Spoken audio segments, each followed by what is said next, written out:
Visakha వాజీ news కు స్వాగతం. నేను జ్యోతి. ముందుగా హెడ్లైన్స్ చూద్దాం. నిరుద్యోగ యువతను ఆదుకునేందుకు ప్రభుత్వం నిరుద్యోగ భృతిని అందజేయాలి. ఎన్నికల హామీలను తక్షణమే నెరవేర్చాలని వైసీపీ పోరుబాటులో నాయకుల డిమాండ్.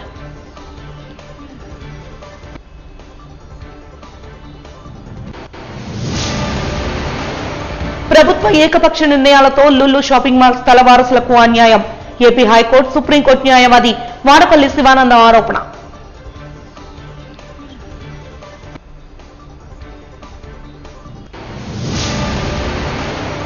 ప్రభుత్వ నిబంధనలకు తిలోదకాలు వదులుతూ ఎంటీఎస్ ఉపాధ్యాయుల బదిలీలపై విముఖతను వ్యక్తం చేస్తూ ఉపాధ్యాయ సంఘాల నిరసన.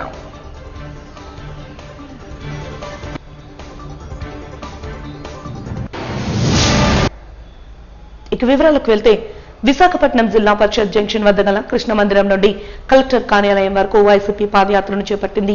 ఈ సందర్భంగా విద్యార్థులకు మద్దతుగా కూటమి ప్రభుత్వం ఎన్నికల ముందు మేనిఫెస్టోలో చెప్పిన విధంగా విద్యార్థులకు ఫీజు రియంబర్స్మెంట్, వసతి దీవెన, విద్యా దీవెన కింద ఇవ్వాల్సిన బకాయిలు, మెడికల్ కాలేజీల ప్రైవేటీకరణపై నిరుద్యోగ యువతకు 3,000 రూపాయల భృతి చెల్లించాలని వినతి పత్రాన్ని జిల్లా కలెక్టర్ కు ఇవ్వడం జరిగింది.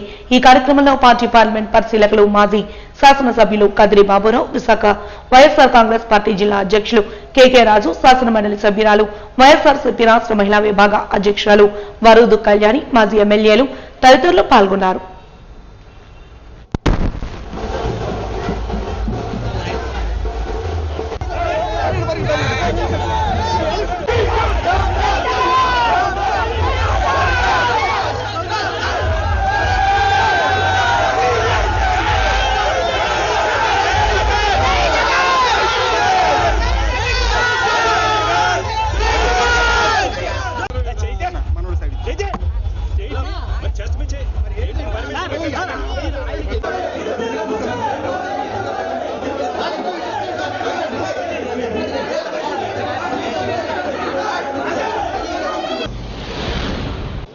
ఈనాడు మరి కూటమి ప్రభుత్వం అధికారం చేపట్టి సంవత్సర కాలం దాటినా సరే ఈ రోజుకి కూడా మరి వారి ఎన్నికల్లో చెప్పినట్టు ముఖ్యంగా యువకులకి 20 లక్షల ఉద్యోగాలు ఇస్తామని, ఇంటికి ఒక ఉద్యోగం ఇస్తామని, నిరుద్యోగ భృతి చెల్లిస్తామని, బాబు వస్తే జాబ్ గ్యారంటీ అని చెప్పి ఎన్నికల్లో ఎన్నో కళ్ళబొల్లి మాటలు చెప్పి యువకుల ఓట్లన్నీ వేయించుకుని ఈరోజు అధికారం చేపట్టిన ఈ ప్రభుత్వం మరి అధికారంలోకి వచ్చాక వారికి ఇచ్చిన హామీలన్నీ కూడా పూర్తిగా గాలికి వదిలేశారు. మొన్న సంవత్సర కాలానికి కూడా నిరుద్యోగ భృతి సుమారు ఒక్కొక్క యువకుడికి 36,000 చొప్పున సుమారు 57,600 కోట్లు రిలీజ్ చేయలేదు. ఆ సంవత్సరం అలా గడిచిపోయింది. ఈ సంవత్సరం కూడా బడ్జెట్లో కనీసం ఆ నిరుద్యోగ భృతి నిధులు కూడా కేటాయించలేదు. మీరు ఎప్పుడూ కూడా యువకులను మోసం చేయడమే పనిగా పెట్టుకున్నారా? మీ కళ్ళబొల్లి మాటలు నమ్మి వారు మీకు ఓట్లేసి మిమ్మల్ని గెలిపించారు. వారిని ఎందుకు అలా వారి భవిష్యత్తుతో ఆడుకుంటున్నారు?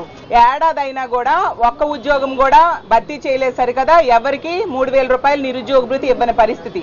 ఈ ఏడాది కాలంలో తీసుకుంటే ఈ రాష్ట్రంలో నిరుద్యోగులు 1,53,00,000 మంది ఉన్నారనేసి ప్రభుత్వమే చెప్పడం జరిగింది. అంటే ఒక్కొక్కరికి 36,000 రూపాయలు ఈ ప్రభుత్వం బాకీ పడింది నిరుద్యోగ భృతి ఇవ్వకుండా.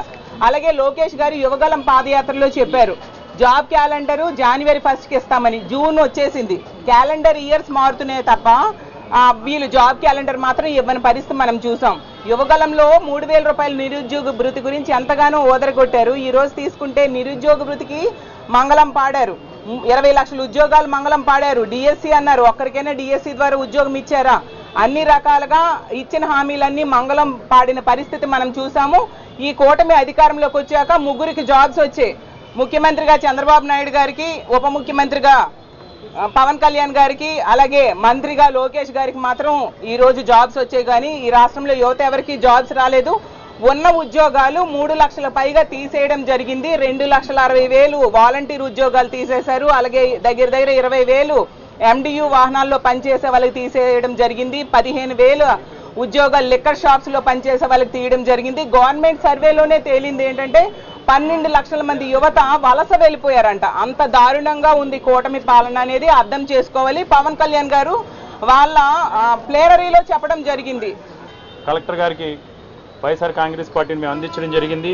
ఏదైతే షెడ్యూల్ ప్రకారం మీరు ఫీజు రియంబర్స్మెంట్ విడుదల చేయాలని, అంతేకాకుండా వసతి దీవెనకి సంబంధించి నిధులు కూడా మీరు విడుదల చేయాలని, వసతి దీవెన బకాయిలతో పాటు ఉద్యోగులు తొలగింపు ఏదైతే అవుట్సోర్సింగ్లో కానీ గత ప్రభుత్వంలో ఇచ్చి కల్పించిన ఉద్యోగాలను ఏదైతే తొలగిస్తున్నారో ఆ ఉద్యోగుల తొలగింపు వెంటనే ఆపాలని, ఇప్పటికే తొలగించిన ఉద్యోగులన్నింటినీ కూడా వారిని తిరిగి ఉద్యోగాల్లో మళ్ళీ చేర్చుకోవాలని, 20 లక్షల ఉద్యోగాలు కల్పిస్తానన్న ప్రక్రియను, ఎందుకంటే 20 లక్షల ఉద్యోగాలు 100% కూడా 20 లక్షల ఉద్యోగాలు కల్పిస్తామని మీరు నమ్మించి మోసగించి ఆశ కల్పించి ఈరోజు అధికారంలోకి వచ్చారు. అధికారంలోకి వచ్చిన తర్వాత మీరు నిరుద్యోగ భృతి విషయంలో కానీ నిరుద్యోగుల ఉద్యోగాల కల్పన విషయంలో కానీ కళ్ళబొల్లి మాటలతో మీ పచ్చ మీడియాలో అబద్ధపు అసత్యపు కథనాలతో ఆడలేక మద్దులు తెరవన్న చందంగా వీటన్నీ కూడా చేయలేక ఈరోజు ప్రతి నెపాన్ని కూడా వైఎస్ఆర్ కాంగ్రెస్ పార్టీ పైన జగన్మోహన్ రెడ్డి గారి పైన నెట్టే ప్రయత్నం చేస్తున్నారు. కాబట్టి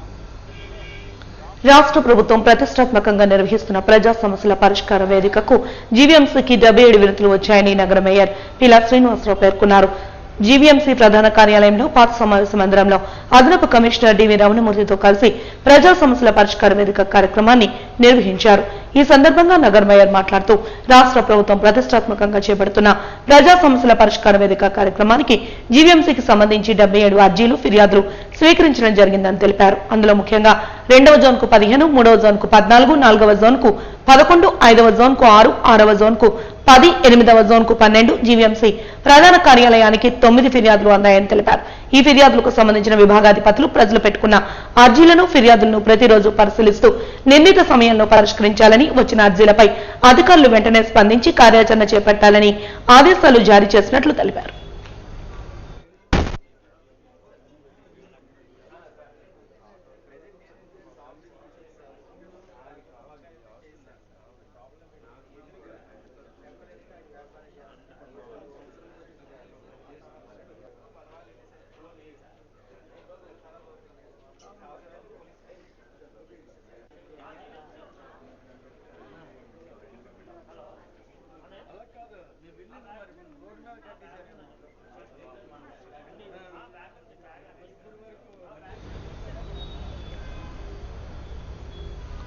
మిరాజ్ సినిమాస్ లో పనిచేస్తున్న దళిత గిరిజన యువతులపై దుర్భాషలాడిన మేనేజర్ జ్యోతి వెంకటేష్లపై తగు చర్యలు తీసుకోవాలని డిమాండ్ చేస్తూ కుల వివక్ష పోరాట సమితి ఆధ్వర్యంలో నేడు జిల్లా కలెక్టరేట్ వద్ద నిరసన బాటపట్టారు. ఈ సందర్భంగా యాజమాన్య తీరును ఖండిస్తూ అట్రాసిటీ కేసులను నమోదు చేయాలని కోరుతూ జిల్లా కలెక్టర్ కు ప్రజా సమస్యల పరిష్కార వేదికలో వినతి పత్రాన్ని అందజేసినట్లు తెలిపారు.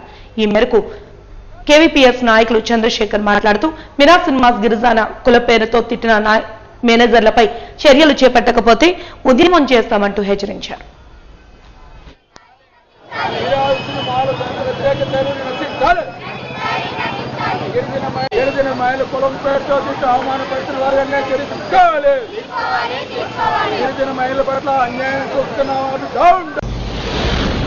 ఈరోజు మిరాజ్ సినిమా హాల్లో 3 దళిత్ మహిళల్ని గిరిజన మహిళల్ని అవమానానికి గురి చేసిన ఎం జ్యోతి అలాగే వెంకటేశ్వర మీద ఎస్సీ ఎస్టీ అట్రాసిటీ కేసు పెట్టాలని, అలాగే వీళ్ళిద్దరికీ సహకరించిన జి అశ్వని అనే అమ్మాయిని కూడా ఈ కేసులో పెట్టాలనేసి ఈ సందర్భంగా డిమాండ్ చేస్తున్నాం. మిరాజ్ సినిమా హాలు దండుపర్తిలో ఉంది. చాలా పెద్ద పేరు ప్రఖ్యాతులు ఉన్న సంస్థ. అందులో గిరిజన మహిళలకు అన్యాయం జరగడం అనేది సరైనది కాదు. కాయ కష్టం చేసి బతకడానికి 100 కిలోమీటర్ల నుంచి మారుమూల ప్రాంతాల నుంచి గిరిజన ప్రాంతాల నుంచి వచ్చిన మహిళల్ని గౌరవించుకుంటా అసలు గిరిజనులు దళితులు లేకపోతే సమాజం ఏమవుతుందన్న ఆలోచన లేకుండా, మానవత్వం లేకుండా సాటి వర్కర్ని సాటి పని వాళ్ళని కులం పేరుతో తిట్టి అవమానించడం సరైనది కాదు. కలెక్టరేట్ లో సోమవారం జరిగిన ప్రజా ఫిర్యాదు పరిష్కార వేదికలో వివిధ సమస్యలపై ప్రజల నుంచి 383 వినతులు అందాయి. వాటిలో రెవెన్యూ శాఖకు చెందినవి 115 ఉండగా పోలీస్ శాఖకు సంబంధించి 28, జీవీఎంసీకి సంబంధించి 94 ఉన్నాయి. ఇతర విభాగాలకు సంబంధించి 146 వినతులు వచ్చినట్లు అధికారులు తెలిపారు.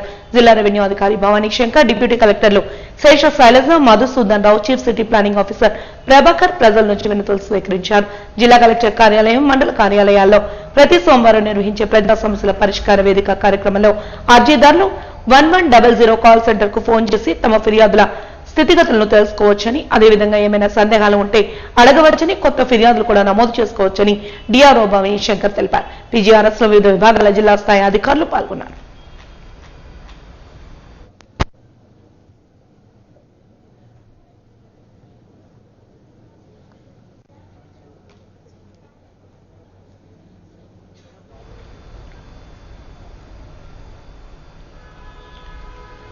తమ ఆసుపత్రిలో గత సంవత్సరం ప్రవేశపెట్టిన బోన్ మ్యారో ట్రాన్స్ప్లాంటేషన్ ఆపరేషన్లు 90% విజయవంతమవుతున్నట్లు మెడికవర్ ఆసుపత్రి medical oncology chief consultant doctor Ramavath Dev పేర్కొన్నారు.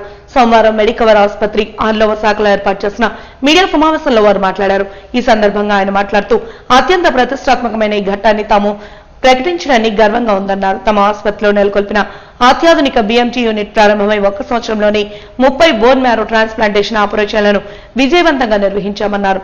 ఇప్పటి వరకు ఇలాంటి ట్రాన్స్ప్లాంట్ల కోసం రోగులు సీఎంసీ వెల్లూరు, ఎయిమ్స్ ఇతర ప్రాంతాలకు వెళ్లాల్సి వచ్చేదని, నేడు ఈ సేవలని విశాఖపట్నంలో తమ ఆసుపత్రిలో అందుబాటులో ఉన్నాయన్నారు. ఈ రంగంలో తమ వద్ద పనిచేస్తున్న వైద్యులు అనుభవజ్ఞులని తెలిపారు.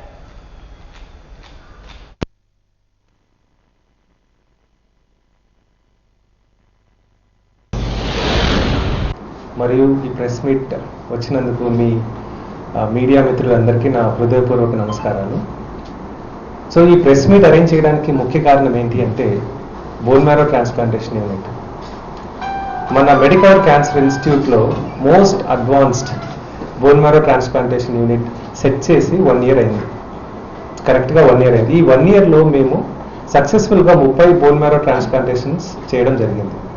సో ఈ 30 బోన్ మ్యారో ట్రాన్స్ప్లాంటేషన్స్లో మేము కొన్ని అటోలాగస్ ట్రాన్స్ప్లాంటేషన్స్ ఉన్నాయి, కొన్ని ఆలోజెనిక్ ట్రాన్స్ప్లాంటేషన్స్ ఉన్నాయి. అదే కాకుండా హై రిస్క్ హ్యాప్లో ట్రాన్స్ప్లాంట్లు కూడా ఉన్నాయి. ఈవెన్ హై రిస్క్ ట్రాన్స్ప్లాంట్స్ కూడా మేము సక్సెస్ఫుల్గా చేయగలిగాం over the last 1 year. Success rate చూసినట్టయితే మాది మోర్ దెన్ 90% ఉంది బోన్ మ్యారో ట్రాన్స్ప్లాంటేషన్కి వచ్చినట్టయితే. ఎందుకు ఈ బోన్ మ్యారో ట్రాన్స్ప్లాంటేషన్ గురించి మాట్లాడుకోవాలి అంటే చాలా మందికి బోన్ మ్యారో ట్రాన్స్ప్లాంటేషన్ గురించి చాలా అపోహలు ఉన్నాయి. బోన్ మ్యారో ట్రాన్స్ప్లాంటేషన్ అంటే అదేదో పెద్ద సర్జరీ అనో, లేదంటే బోన్ మ్యారో ట్రాన్స్ప్లాంటేషన్ అంటే బోన్ కట్ చేసి ఇంకొకరికి వేస్తారనో, ఇలాంటి చాలా అపోహలు ఉన్నాయి. అవన్నీ వల్ల తొలగించడానికి కోసం వరకు ఈ ప్రెస్ మీట్ అరేంజ్ చేయడం జరిగింది. సో బోన్ మ్యారో ట్రాన్స్ప్లాంటేషన్ అంటే ఇట్స్ వెరీ సింపుల్ ప్రొసీజర్ అండి. ఒక మనిషి యొక్క బోన్ మ్యారోని అంటే పెరిఫరల్ బ్లడ్ తీసి స్టెమ్ సెల్స్ ఉంటాయి పెరిఫరల్ బ్లడ్లో, ఆ స్టెమ్ సెల్స్ తీసి ఇంకొక పేషెంట్కి వేస్తారు. సో అదొక ప్రక్రియ ఉంటుంది, దానికి ఒక ప్రాసెస్ ఉంటుంది. దీన్నే బోన్ మ్యారో ట్రాన్స్ప్లాంటేషన్ అంటారు. దీంట్లో ఆపరేషన్ పెద్ద ఆపరేషన్ చేయడం కానివ్వండి, లేదంటే రేడియేషన్ ఇవ్వడం కానివ్వండి, అలాంటివి ఏమి ఉండవు. ఈ ప్రాసెస్కి కొన్ని ఈ ప్రొసీజర్స్కి అంటే సక్రమంగా చేస్తే 90% సక్సెస్ అయ్యే ఛాన్సెస్ ఉంటుంది.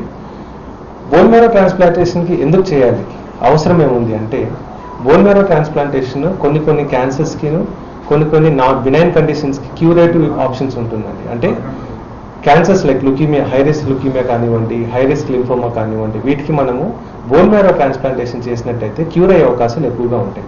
అదేవిధంగా benign conditions like sickle cell anaemia, thalassaemia, aplastic anaemia, Fanconi's anaemia లాంటి కండిషన్స్, వీటికి ఏంటంటే బోన్ మ్యారో ట్రాన్స్ప్లాంటేషన్ తప్ప వేరే ఆప్షనే లేదు. ఇప్పుడు ఫర్ ఎగ్జాంపుల్ ఇప్పుడు థాలసీమియా ఉంది, ఏప్లాస్టిక్ అనీమియా ఉంది, బోన్ మ్యారో ట్రాన్స్ప్లాంటేషన్ చేస్తే క్యూర్ అయ్యే అవకాశాలు ఉంటాయి. వాళ్ళకి ఇంకో లైఫ్ ఇచ్చినట్టు అవుతాం మనం. సో ఈ ఫెసిలిటీస్ ఇక్కడ ఉన్నాయని చెప్పి చాలా మందికి తెలియదు. ఇంతకుముందు బోన్ మ్యారో ట్రాన్స్ప్లాంటేషన్ చేయాలి, లేదంటే ఏదైనా హెమటలాజికల్ కండిషన్స్ ట్రీట్మెంట్ తీసుకోవాలి అంటే మనందరికీ తెలిసిందే సిఎంసీ వెల్లూరుకి వెళ్ళిపోవడము, లేదంటే హైదరాబాద్కి ఎక్కడికైనా వెళ్ళిపోవడము లాంటివి జరుగుతాయి. ఇప్పుడు అక్కడ వెళ్లాల్సిన అవసరం లేదు, ఎందుకంటే సిఎంసీ వెల్లూరు నుంచి ట్రైన్ అయిన ఫిజిషియన్ డాక్టర్ సాయి విశాఖ నగర నడిపొడ్డులో ఉన్న పాండురంగాపురంలోని హార్బర్ పార్క్ కు చెందిన 13 ఎకరాల భూమిని ప్రభుత్వ మానవాధికారికంగా లులు అనే సంస్థకు 99 ఏళ్ల లీజుకు ఇవ్వడం చట్టబద్ధం కాదని, ఇది పూర్తిగా ప్రైవేట్ జిరాయితీ భూమి అని, దీనిపై కోర్టులో పలు పిటిషన్లు విచారణ జరుగుతోందని స్థలం యాజమానులు వారి తరపు న్యాయవాదులు తెలిపారు.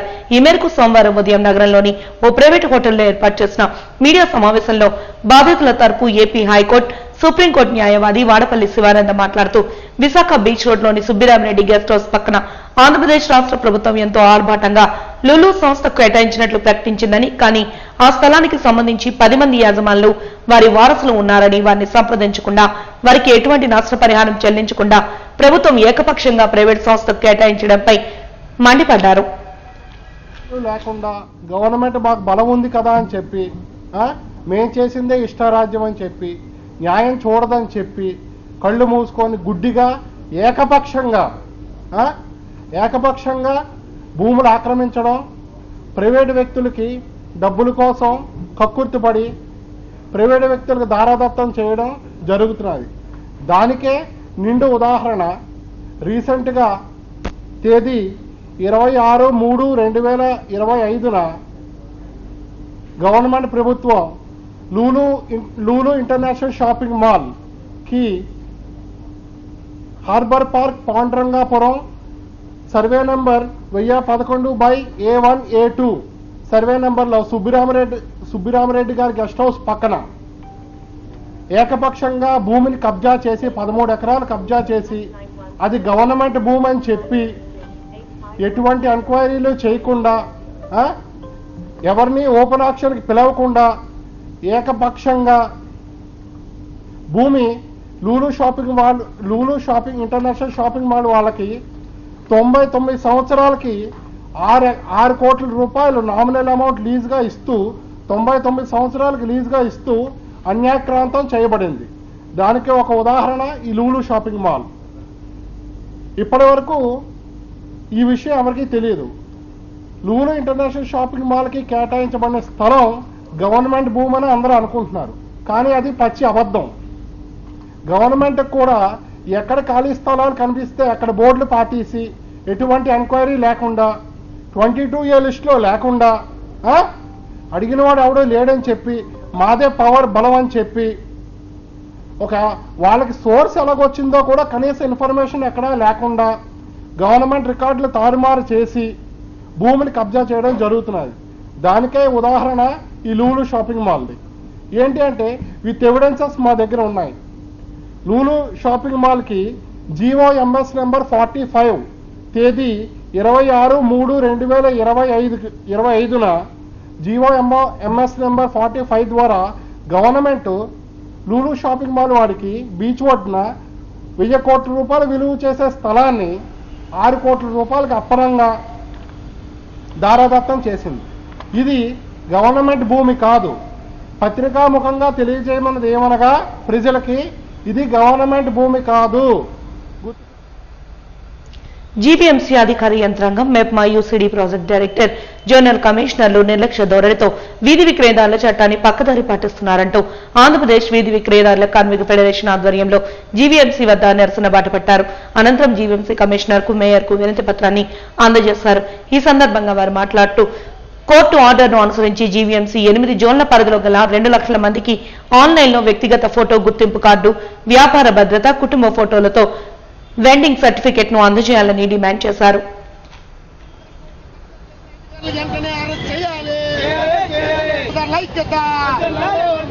జిల్లా కలెక్టర్ గారు మరియు కమిషనర్ గారు వెంటనే జాయింట్ మీటింగ్ ఏర్పాటు చేయాలి. ఫుడ్ కోర్టు వెంటనే అవినీతి జరిగిన దాని మీద వెంటనే క్లోజ్ చేసి అర్హులైన వాళ్ళకి ఇవ్వాలి. ఫుడ్ కోర్టులో జరిగిన అవినీతిని వర్ధిల్లాలి. వీధి విక్రేతల ఐక్యత, వర్ధిల్లాలి. వీధి విక్రేతల ఐక్యత, వర్ధిల్లాలి. వీధి విక్రేతల ఐక్యత, వర్ధిల్లాలి. గతంలో 2013 నుంచి 2024 వరకు 2 పర్యాములుగా కట్టిన వీధి విక్రయదారుల సొమ్ము ఒక పర్యము 150 రూపాయల లెక్కని, రెండో పర్యము 200 రూపాయల లెక్కని కట్టిన 4.5 కోట్ల రూపాయలు సరైన డబ్బు ఈ రోజు వరకు జీవీఎంసీ యంత్రాంగం ఏమైందో చెప్పట్లేదు. అట్లాగే అభివృద్ధి నిధులు వచ్చాయి, జోన్లు కట్టమని, అలాగే వీళ్ళకి ఎవిడెన్స్ ప్రోగ్రాం పెట్టమని అనేక విధంగా మెప్మా సెక్షన్కి అలాగే ఈ జీవీఎంసీకి సంవత్సరం ఎంక్వైరీ చేయమని సోషల్ ఎకనామిక్ సర్వే మీద కూడా వస్తున్నాయి.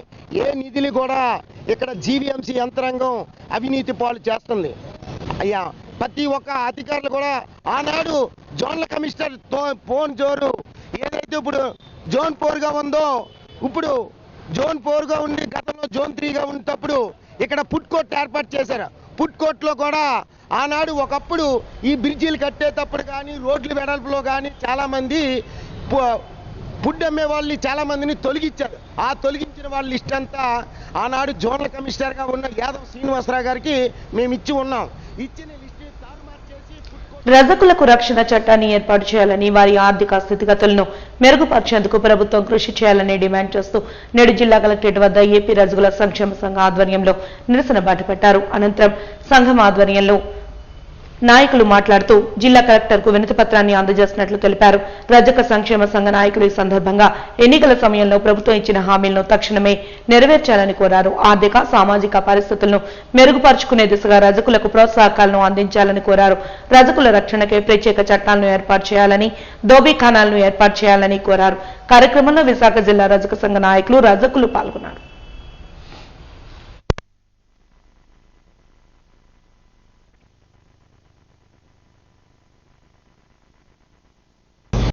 వినతి పత్రం కూడా సమస్యల మీద సమర్పించడం జరిగింది. ఈరోజు విశాఖ జిల్లాలో సుమారుగా 50,000 మంది రజక వృత్తిదారులు ఉన్నారు. ఈ ప్రభుత్వాలు ఎన్నికల ముందు అనేకమైన వాగ్దానాలు ఇచ్చింది రజక వృత్తిదారులకి.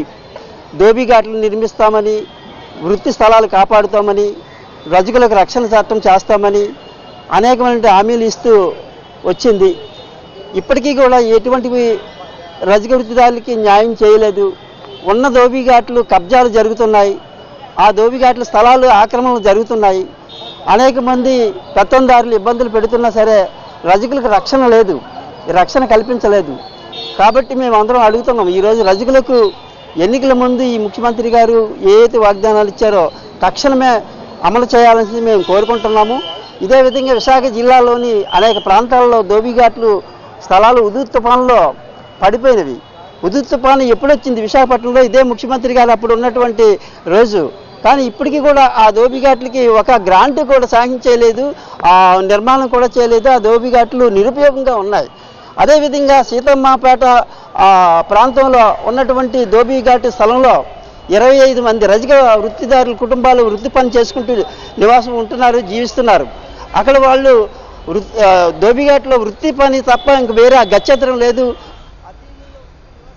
జీవీఎంసీ 97వ వార్డు బద్దర్ నగర్ కాలనీలో 2014 నుంచి నివాసం ఉంటున్న 100 కుటుంబాల రక్షణ కోసం మౌలిక వసతులు కల్పించే దిశగా కృషి చేయాలని జీవీఎంసీ నగర మేయర్ పిలా శ్రీనివాసరావుకు వినతి పత్రాన్ని అందజేసినట్లు సిపిఐ జిల్లా కార్యదర్శి షేక్ రెహమాన్ తెలిపారు. ప్రజా సమస్యల పరిష్కార వేదికలో భాగంగా నేడు మేయర్కు వినతి పత్రాన్ని అందజేసి అనంతరం మీడియాతో మాట్లాడారు. ఇక్కడ నివసిస్తున్న భవన నిర్మాణ కార్మికులు, చేతి వృత్తి పనుల వారి కుటుంబాలకు విద్యుత్ సౌకర్యం, మరుగుదొడ్లు, మంచినీటి సరఫరా తదితర వసతులను కల్పించాలని కోరారు.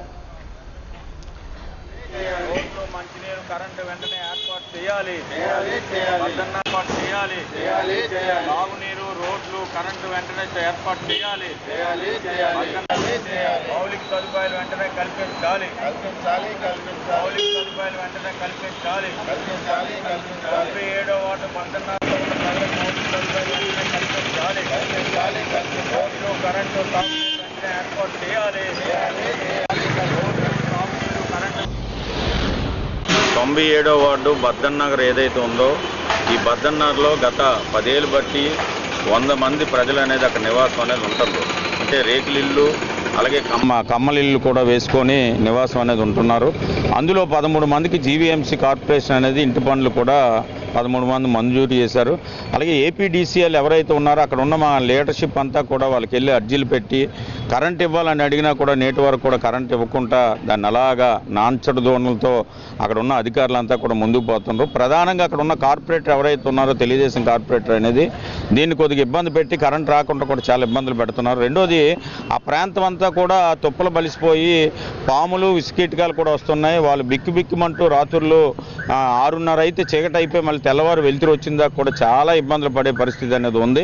రెండోది చదువుకున్న పిల్లలు ఎవరైతే ఉన్నారో ఈరోజు కరెంటు లేక ఈరోజు ఏదైతే స్కూల్లో ఇచ్చిన హోంవర్క్లు కూడా వాళ్ళు రాసుకోవడానికి, చదవడానికి కూడా ఇబ్బంది లేకుండా పిల్లల తాలూకు ఎడ్యుకేషన్ కూడా పాడవుతుంది. ప్రభుత్వానికి మొన్న కలెక్టర్ గారు కూడా దీని మీద రిప్రజెంటేషన్ అనేది ఇవ్వడం జరిగింది. ఇప్పుడు కూడా మేయర్ గారికి కూడా ఇచ్చాము. మరి నేటి వరకు కూడా 10 ఏళ్ళు బట్టి ఉన్న కోర్టు కూడా సిజిఎస్ కోర్టు ఏదైతే ఉందో కోర్టులో రిట్ వేస్తే కోర్టు కూడా మెజిస్ట్రేట్ గారు వచ్చి బద్దన్నర కాలనీ అంతా కూడా పర్యటన చేసి అక్కడ ఉన్న ఏపీడీసీఎల్ కూడా మందలించి ఏఈ గారికి మీరు కరెంట్ ఇవ్వాలని చెప్పినా కూడా నేటి వరకు కూడా ఇవ్వకుండా ఇబ్బంది పెడుతున్నారు. దీన్ని వెంటనే కమిషనర్ గారు, ఇక్కడ ఉన్న మేయర్ గారు ఎవరైతే ఉన్నారో ఈ సమస్యను పరిష్కారం చేయాలని సిపిఐగా బంగాళాఖాతంలో ప్రస్తుతం కొనసాగుతున్న ఉపరితల ఆవర్తనం ద్రోణి ప్రభావంతో ఆంధ్రప్రదేశ్లో పలుచోట్ల చెదురుమదురుగా వర్షాలు పడతాయని తుఫాను హెచ్చరికల కేంద్ర అధికారి స్వర్ణలత తెలిపారు. నేడు ఆంధ్రప్రదేశ్ రాష్ట్రంలో శ్రీకాకుళం, విజయనగరం, మన్యం జిల్లాల్లో అక్కడక్కడ తేలికపాటి నుండి మోస్తరు వర్షాలు కురిసే అవకాశం ఉందని వెల్లడించారు. అల్లూరి, విశాఖ, అనకాపల్లి, కాకినాడ, కోనసీమ, తూర్పు గోదావరి, పశ్చిమ గోదావరి, ఏలూరు, కృష్ణా, ఎన్టీఆర్, గుంటూరు, పల్నాడు, నెల్లూరు, తిరుపతి జిల్లాల్లో చెదురుమదురుగా తేలికపాటి వర్షాలు కురవనున్నాయని వెల్లడించారు. 40 నుండి 50 కిలోమీటర్ల వేగంతో గాలులు వీచే అవకాశం ఉందని మత్స్యకారులు అప్రమత్తంగా ఉండాలని సూచించారు.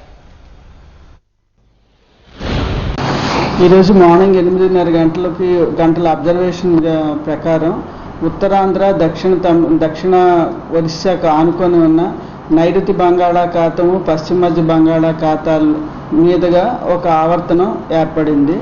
ఈ ఆవర్తనం ఉపరితలానికి 5.8 నుంచి 7.6 కిలోమీటర్స్ దూరం వరకు ఆవరించి ఉండి ఇది దక్షిణం వైపు వంగి ఉంది. దీని ప్రభావం వల్ల రాష్ట్రం అంతటా ఒక మోస్తరు జల్లులు లేదా ఉరుములతో కూడిన వర్షాలు పడే అవకాశం ఉంది. ఉత్తర కోస్తాలో అయితే 1-2 దగ్గరలో భారీ వర్షాలు కూడా పడే అవకాశం ఉంది. దీంతో పాటు థండర్స్టార్మ్ యాక్టివిటీ వలన 40 నుంచి 50 కిలోమీటర్ల వేగంతో గాలులు వీచే అవకాశం కూడా ఉంది. కోస్తా వెంబడి అక్కడక్కడ 40 నుంచి 50 కిలోమీటర్లు గస్టింగ్ టు 60 kmph వరకు బలమైన గాలులు నార్త్ కోస్టల్ ఆంధ్రప్రదేశ్ అంతటా వచ్చే అవకాశం ఉంది.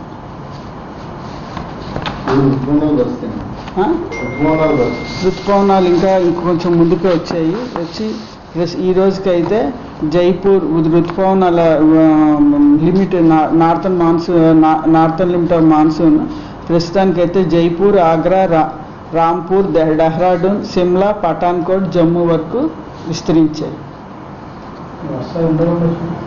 ఇవి 1 or 2 days ఉంటాయండి.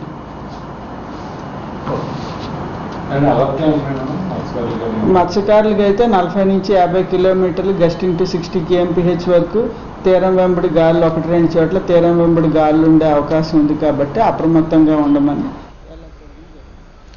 రామకృష్ణ పిక్చర్ ప్యాలెస్ స్థలంపై గల కోర్టు కేసును గెలుచుకున్న వేగి రాధాకృష్ణకు జీవీఎంసీ అధికారుల వల్ల న్యాయం జరుగుతోందని తెలుగు శక్తి అధ్యక్షులు బీవీ రామ ఆరోపించారు. ఈ మేరకు జీవీఎంసీ నగర మేయర్ పేల శ్రీనివాసరావుకు వినతి పత్రాన్ని అందజేసి అనంతరం మీడియాతో మాట్లాడారు.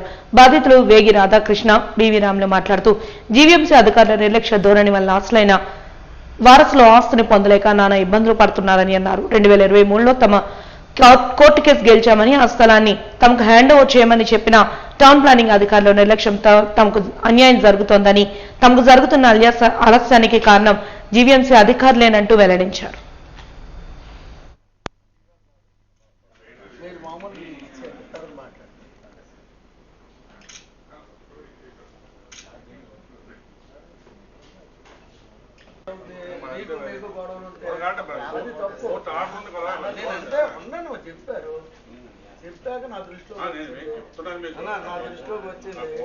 ఆర్డర్లు కూడా పిలిపిస్తాను, మాట్లాడుతాను కూడా writ grounds, high court writ grounds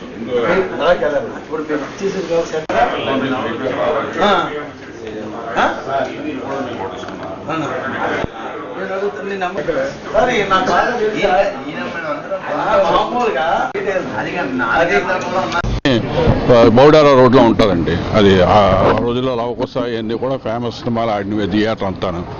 అయితే అది తర్వాత ఓపెన్ అయిన తర్వాత ఆ థియేటర్ రన్ అవుతుందండి. రన్ అవుతే అందులో మాలమ్మ చిన్న గొడవలు వచ్చి మేము ఉంటున్న పొజిషన్లో ఆక్యుపై చేసి షాపుల్లా కట్టించారు మా బంధువులే, మా చిన్నాన్న కూడా పిల్లలే. దొంగ బిల్లులు, దొంగ లీజ్ డీడ్లు చేసి కోర్టులో ఎక్స్పైరీ ఆర్డర్తో ట్రెస్పాస్ అయిపోయారు. ఆ కేసు కొట్టేశారు. ఇక ట్రయల్ కోర్టులో ఒక కేసు కొట్టేశారు. కొట్టేసిన తర్వాత మేము హైకోర్టు రిట్ ఫైల్ చేస్తాం 2015లో. అప్పుడున్న అధికారులు బిల్డింగ్ ఇన్స్పెక్టర్ శ్రీనివాస్ అని, అప్పుడున్న దేవకుమార్ అని చెప్పి అసిస్టెంట్ సిటీ ప్లానర్, ఆయన 25 లక్షల రూపాయలు మీకు నేను నోటీస్ ఇచ్చాను, అది రిజిస్టర్డ్గాను. మేము యాక్షన్ తీసుకుంటాను, సివిల్ సూట్ కూడా క్రిమినల్ కేసు కూడా ఫైల్ చేస్తాను, హైకోర్టులో రిట్ కూడా ఫైల్ చేస్తాను. ఆ విధంగా హైకోర్టు రిట్ ఫైల్ చేశాను. ఎందుకంటే వేగి రాధాకృష్ణ గారు ప్రాపర్టీ 2014లో హైకోర్టులో వేసి వాయిదాలు నడుస్తుంది తప్ప ఆయనకు 2023లో తీర్పు వచ్చింది. కానీ దురదృష్టం ఏంటంటే జీవీఎంసీ కమిషనర్లు మారుతున్నారు తప్ప జోనల్ కమిషనర్లు లంచాలు తీసుకొని అవతల పార్టీకి ఫేవర్ చేస్తున్నారు. ఇది ఎంత దురదృష్టం అంటే విశాఖపట్నం ఆర్థిక రాజధాని విశాఖపట్నంలో ఈవేళ ఇలా వ్యవహరిస్తున్నారంటే ఏం చెప్పాలి అర్థం కావట్లేదు. రేపు ఆ రామకృష్ణ కూలిపోతే 100 మంది చచ్చిపోతారు. దీనికి బాధ్యత జీవీఎంసీ వహిస్తుందా, రాష్ట్ర ప్రభుత్వం వహిస్తుందని అడుగుతున్నాం. ఎందుకంటే మీరు న్యాయం చేయకపోతే చర్యని చెప్పండి. ఈవేళ ఆర్డర్ వచ్చి 1.5 సంవత్సరం అయింది, ఆర్డర్ వచ్చి నేటికి ఇంప్లిమెంట్ కాలే. మేము ఇప్పుడే మేయర్ని కలిసాం. మేయర్ గారు సానుకూలంగా స్పందించారు. నేను మొన్నే మేయర్ అయ్యాను. రాధాకృష్ణ గారు మీరు నాకు బాగా తెలుసు, మీ ఫ్యామిలీ తెలుసు కాబట్టి నేను డెఫినెట్గా అధికారులను పిలిచి అందరితో మాట్లాడి న్యాయం చేస్తున్నారు. ఓకే, టేక్ ఓన్ టైమన్నాం. మేమేమీ ఇమీడియట్గా మేము కూర్చోలే. మాకు కావాల్సిన న్యాయం కావాలి, ఈయన ప్రాపర్టీని అప్పచెప్పాలి. అంతేగాని ఎవరో ట్రెస్పాస్ చేసి ఎవరో బిల్లుని కట్టుకుని ఆక్రమణ చేస్తుంటే జీవీఎంసీ నిద్రపోతుంది. అంటే నిద్రపోవటం కాదు, లంచాలు తీసుకొని కొమ్ము కాస్తున్నారు. ఇది పద్ధతి మారాలని చెప్పాం. మరి కొత్తగా కమిషనర్ వచ్చారు కేతం గారిని, ఆయన దురదృష్టం వాళ్ళు లేరు, విజయవాడ వెళ్ళిపోయారంట. మరి ఆయన దృష్టి కూడా పెడదాం అనుకున్నాం. అందువల్ల ఈ కమిషనర్ గారు హయాంలో న్యాయం చేయని చూడుతున్నాం. లేకపోతే విశాఖపట్నం జీవీఎంసీ ఇంత అవినీతిమయం ఒకటి ఎప్పుడు చూడలేదు. అంటే అవినీతి కొమ్ము కాస్తుంది జీవీఎంసీ కార్పొరేషన్. ప్రభుత్వ నిబంధనలకు తిలోదకాలను వదులుతూ జిల్లా విద్యాశాఖ అధికారులు ఎంటీఎస్ టీచర్ల బదిలీలో అన్యాయానికి పాల్పడ్డారంటూ ఉపాధ్యాయ సంఘ నాయకులు ఆరోపించారు. ఈ మేరకు జీవీఎంసీ గాంధీ విగ్రహం వద్ద నిరసన బాటపట్టారు. ఈ సందర్భంగా వారు మాట్లాడుతూ రాష్ట్ర విద్యాశాఖ మంత్రి నారా లోకేష్ ఇచ్చిన ఆదేశాల ప్రకారం తమ బదిలీల ప్రక్రియ నిష్పక్షపాతంగా ప్రభుత్వ నిబంధనలకు లోబడి జరగాలని కోరారు. దీని మీద ఖచ్చితంగా వాళ్ళతో మాట్లాడి కమిషనర్ ఏదో ఉన్నంతలో చాలా వరకు సభలు ఏంటంటే మనం చేయాల్సింది అవసరమైతే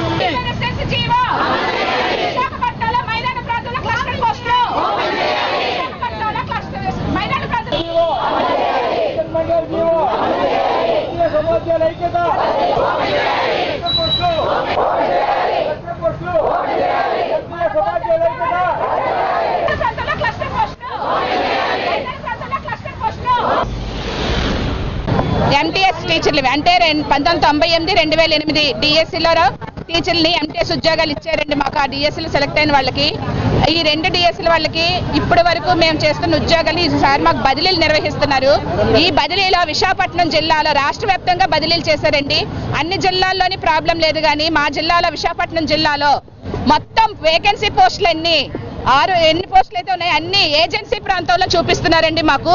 మేము ఇప్పటి వరకు మైదాన ప్రాంతంలో పనిచేస్తున్నాము. అయితే మాకు ఇప్పుడు ఈ బదిలీలో మాకందరికీ 429 మంది ఉన్నామండి ఎంటీఎస్ టీచర్లవి. ఈ 429 మంది టీచర్లకి మొత్తం వేకెన్సీ పోస్టులన్నీ ఏజెన్సీ ప్రాంతంలో చూపిస్తున్నారు. ఆ ఏజెన్సీ ప్రాంతంలో కూడా వెళ్ళడానికి వీలు లేనటువంటి ప్రాంతాల్లో చూపిస్తున్నారండి. మా జీతం కూడా మినిమం టైం స్కేల్ అండి, అంటే 32,000 బేసిక్ మాత్రమే మాకు ఇస్తారు. ఆ 32,000 బేసిక్ తోటి మేము కుటుంబ పోషణ వెళ్ళి రావడం అంత దూర ప్రాంతాలకి, అంటే ఎటువంటి ప్రాంతాలు అంటే ఏజెన్సీ ప్రాంతాలకి, మారుమూలలో ఉన్న ఏజెన్సీ ప్రాంతాల్లో మారుమూల గ్రామాలు అవి, అది కూడా అటువంటి గ్రామాలకు మేము వెళ్ళి మా కుటుంబ పోషణ చేసుకొని వెళ్ళి రావడానికే మా ఇవి ఖర్చు పెట్టుకుంటామా, లేదా కుటుంబ పోషణతో కుటుంబాన్ని అక్కడ తీసుకెళ్లి మేము చేయగలమా? మాకు ఇది చాలా కష్టమైన సమస్య. అందుకని అన్ని జిల్లాల్లో లాగే మా జిల్లాలో కూడా మైదాన ప్రాంతంలో ఉన్నటువంటి క్లస్టర్ పోస్టుల్ని ఓపెన్ చేసి మా 429 మందికి ఇస్తే మా కుటుంబాలు బతకడానికి అనుకూలంగా ఉంటుందండి. అందుకనిసనే ఈ రోజు మేము ఈ పోరాటం చేస్తున్నామండి. ప్రభుత్వానికి మీడియా ముఖంగా తెలియడం కోసము మా టీచర్ల యూనియన్లన్నీ కూడా మాకు సపోర్ట్గా నించొని వాళ్ళ ఆధ్వర్యంలో మా ఎంటీఎస్ టీచర్లవి మీడియా ముఖంగా ప్రభుత్వానికి మా సమస్యను తీసుకెళ్ళడానికి ఇక్కడ గ్యాదరింగ్ అయ్యామండి. మా ఒక్కటే మా డిమాండ్ అండి, మా అందరినీ మైదాన ప్రాంతంలో ఉన్నటువంటి మైదాన ప్రాంతంలో సర్దుబాటు చేయండి. మైదాన ప్రాంతంలో ఉన్న పోస్టులను ఓపెన్ చేసి మాకు ఇవ్వండి. మైదాన ప్రాంతంలో కనీసం మైదాన ప్రాంతంలో ఉన్న స్కూల్ క్లస్టర్ పోస్టులైనా ఓపెన్ చేసి మా అందరికీ న్యాయం చేయండి అని అడుగుతున్నాండి. ఒక నెల తర్వాత 2023 జూన్కి వచ్చేటప్పటికి మళ్ళీ కౌన్సిలింగ్ జరిపి మాలో 50 మందికి మాత్రమే ప్లెయిన్లో, అంటే 50 మందికి ప్లెయిన్లో ఇచ్చి మిగతా 230 మందికి రూరల్ అంటే ఏజెన్సీ ప్రాంతాల్లో 23 నుంచి 25 వరకు ఇంతవరకు అందరూ ఉద్యోగాలు అక్కడ చేస్తూ ఉన్నారు. చాలామంది అనారోగ్యానికి గురై ఆ ప్లేస్లకు వెళ్ళలేక చనిపోయిన వాళ్ళు, దెబ్బలు పడిన వాళ్ళు, రిటైర్ అయిపోయిన వాళ్ళు 25 సంవత్సరాల తర్వాత మాకు ఈ ఉద్యోగం ఇవ్వడం జరిగిందండి. వయసు రీత్యా ప్రతి ఒక్కరూ ప్రతి నెల కనీసం మినిమం 2 నుంచి 3, 5, 10 మంది ప్రతి నెల 30వ తారీఖు కల్లా రిటైర్మెంట్ అయిపోతున్నారు. 25 సంవత్సరాల పోరాటం తర్వాత మాకు ఈ ఎంటీఎస్ ఉద్యోగం ఇవ్వడం జరిగింది. మాకు బేసిక్ పే 32,670 రూపాయలండి. టీఏ, డిఏ, హెచ్ఆర్ఏ, మెడికల్ ఎటువంటి ఎలవెన్స్లు లేవండి. 55 సంవత్సరాలు దాటి 60 సంవత్సరాలకు రిటైర్ అయిపోయిన వాళ్ళు ఈ సంవత్సరం లోపల 1000 మంది దగ్గర ఉన్నారండి. దయచేసి మా యూనియన్ నాయకుల తరఫున, మా గవర్నమెంట్ తరఫున సీఎం చంద్రబాబు నాయుడు గారు కానీ, లోకేష్ గారు కానీ, పవన్ కళ్యాణ్ గారు, డిప్యూటీ సీఎం పవన్ కళ్యాణ్ గారు మా యొక్క బాధను అర్థం చేసుకొని మాకు ప్లెయిన్లో single teacher schools, cluster schools, cluster పోస్టులు, మోడల్ ప్రైమరీ స్కూల్స్లో సింగిల్ టీచర్ స్కూల్స్ అయితే మన మొత్తం 2 అనకాపల్లి విశాఖపట్నం జిల్లాల్లో 10 అబోవ్ ఉన్న ప్రతి స్కూల్కి 1 నుంచి 5వ తరగతి వరకు చదివిన పిల్లలకి ప్రతి ఒక్క సింగిల్ టీచర్కి ఒక టీచర్ని ఇస్తే అన్ని సబ్జెక్టులు బోధించడానికి అనువుగా ఉంటుంది. మా యొక్క సహాయ సహకారాలు ఈ ప్లెయిన్ మైదాన ప్రాంతాల్లో ఉపయోగించి మాకు న్యాయం చేస్తారని ఈ యొక్క విన్నపాన్ని ప్రభుత్వ పెద్దలు మా యొక్క బాధను అర్థం చేసుకొని మాకు తగిన ప్రాంతాల్లో మాకు మైదాన ప్రాంతంలో నియమించి మాకు న్యాయం చేస్తారని కోరుకుంటున్నాం. వాజీ న్యూస్ ముగించే ముందు హెడ్లైన్స్ మరొకసారి చూద్దాం. నిరుద్యోగ యువతను ఆదుకునేందుకు ప్రభుత్వం తక్షణమే నిరుద్యోగ భృతిని అందజేయాలి, ఎన్నికల హామీలను నెరవేర్చాలని వైసీపీ పోరుబాటులో నాయకుల డిమాండ్.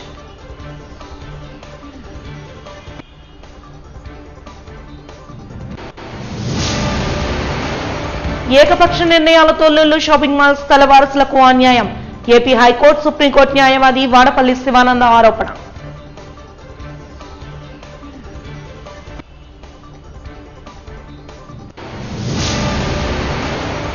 ప్రభుత్వ నిబంధనలకు తిలోదకాలు వదులుతూ ఎంటీఎస్ ఉపాధ్యాయుల బదిలీలపై విముఖతను వ్యక్తం చేస్తూ ఉపాధ్యాయ సంఘాల నిరసన.